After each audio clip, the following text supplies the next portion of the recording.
Bonjour à tous. L'objectif de cet exercice est de déterminer pour la fonction qui à x associe x divisé par exponentielle x moins x, dans un premier temps, la limite en plus l'infini de cette fonction, puis, dans un deuxième temps, la limite en moins l'infini de cette fonction. Enfin, nous interpréterons graphiquement les limites obtenues. Nous allons tout d'abord nous intéresser donc à la limite du numérateur et à celle du dénominateur, pour constater si nous avons une forme indéterminée ou non.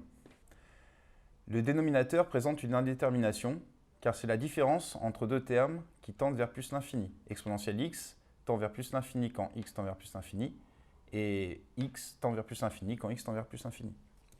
Pour lever l'indétermination dans ce dénominateur, nous allons factoriser par le terme qui nous semble prépondérant, en l'occurrence exponentielle x. Nous obtenons donc la factorisation suivante, qui est que exponentielle x moins x est égal à exponentielle x, facteur de 1, moins x sur exponentielle x. On vérifie que notre factorisation est bonne par un redéveloppement rapide. Exponentielle x fois 1 fait bien exponentielle x, et exponentielle x multiplié par x sur exponentielle x nous donnera bien x par simplification des exponentielles x.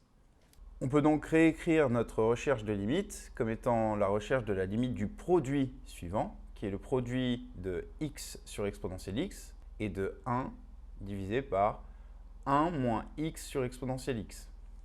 Or, on sait, d'après le cours sur les croissances comparées, que la limite de x sur exponentielle x est égale à 0 quand x tend vers plus l'infini. En effet, la fonction exponentielle est prépondérante en plus l'infini sur toutes les fonctions de la forme x exposant n, où n est un entier naturel.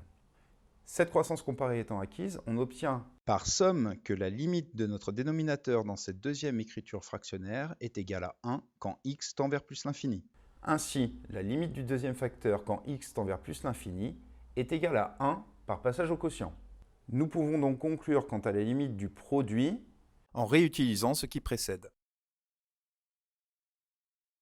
Et nous obtenons donc que la limite de x divisé par exponentielle x moins x est égale à 0 quand x tend vers plus l'infini.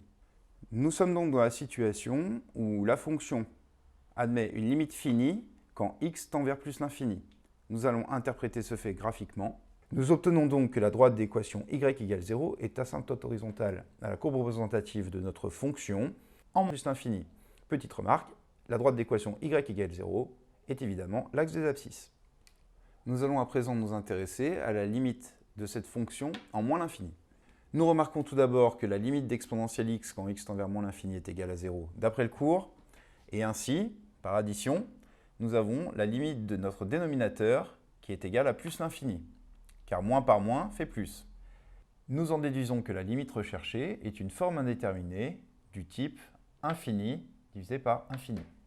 Pour lever une telle indétermination, nous allons utiliser les méthodes que nous connaissons et factoriser au numérateur et au dénominateur par le terme prépondérant, en l'occurrence x, puisque la limite d'exponentielle x quand x tend vers moins l'infini est égale à 0. Nous obtenons donc la mise en facteur suivante pour tout x différent de 0, puisque nous faisons apparaître x au dénominateur. Puis une simplification immédiate nous permet d'obtenir le changement d'écriture suivant. On s'intéresse alors à la limite d'exponentielle x sur x quand x tend vers moins l'infini.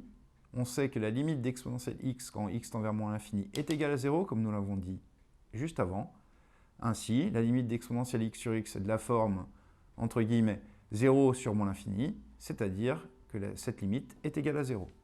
En faisant la somme des termes qui sont au dénominateur, nous obtenons donc que la limite de ce dénominateur est égale à moins 1 quand x tend vers moins l'infini. Nous pouvons alors conclure par passage à l'inverse et obtenons que la limite de notre quotient quand x tend vers moins l'infini est égale à 1 sur moins 1, entre guillemets, c'est-à-dire que cette limite est égale à moins 1. Nous obtenons donc que la limite cherchée est égale à moins 1. Petite remarque, nous avons écrit ici que le changement de forme appliqué à notre expression initiale était valable pour tout x différent de 0. Quand x tend vers moins l'infini, on peut supposer que x est différent de 0. Le changement de forme est donc valide au voisinage de moins l'infini. La limite obtenue peut être interprétée graphiquement. En effet, la limite de notre fonction quand x tend vers moins l'infini est égale à une valeur finie, en l'occurrence moins 1. La droite d'équation y égale moins 1 est donc asymptote horizontale à la courbe représentative de la fonction ci présente en moins l'infini. Bon courage!